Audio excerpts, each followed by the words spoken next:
एक युवा लड़का जिसने अपने खून में आजादी की आग लेकर जन्म लिया था, जिसने अपने हर सांस में सिर्फ एक ही सपना देखा, भारत को अंग्रेजों की गुलामी से मुक्त करने का। नाम था सुभाष चंद्र बोस।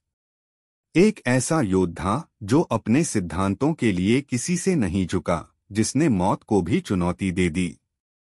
23 जनवरी 1897 को कटक, उड़ीसा में जन्मे सुभाष बचपन से ही कुशाग्र बुद्धि के थे।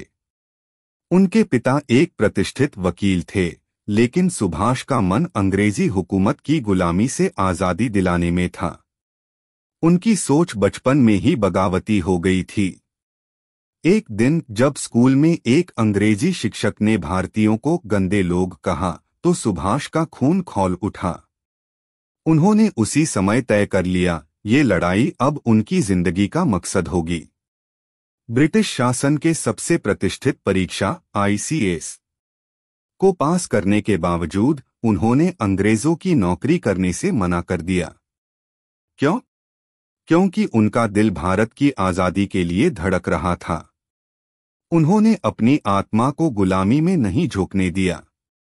उन्होंने कांग्रेस पार्टी ज्वाइन की, लेकिन जब उन्हें अहिंसा से आजादी मिलती नहीं दिखी तो उन्होंने अपनी राह अलग बनाई। 1939 में उन्होंने फॉरवर्ड ब्लॉक की स्थापना की और कांग्रेस से अलग हो गए। अब अंग्रेज उनसे डरने लगे थे। उन्हें जेल में डाल दिया गया, नजरबंद कर दिया गया। लेकिन एक शेर को भला कौन रोक सकता था?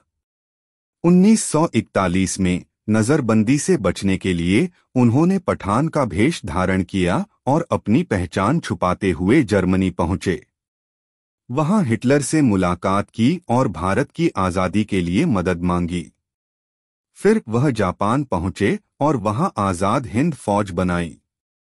उनका सपना था दिल्ली चलो। सुभाष ने भारतीयों से आह्वान किया, तुम मुझे खून दो, मैं तुम्हें आजादी दूंगा। यह शब्द सुनकर हजारों युवा उनके साथ खड़े हो गए। उन्होंने अंग्रेजों से लोहा लिया, भारत की सरहद तक पहुंचे, लेकिन दुर्भाग्यवश द्वितीय विश्व युद्ध की परिस्थितियों ने उनके अभियान को कमजोर कर दिया।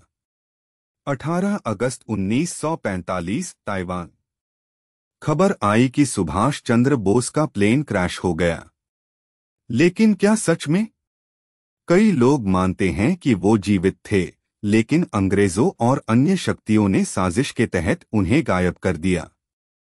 सुभाष चंद्र बोस भले ही हमारे बीच न हो, लेकिन उनकी वीरता, उनका जोश और उनका सपना आज भी हर भारतीय के दिल में धड़कता है।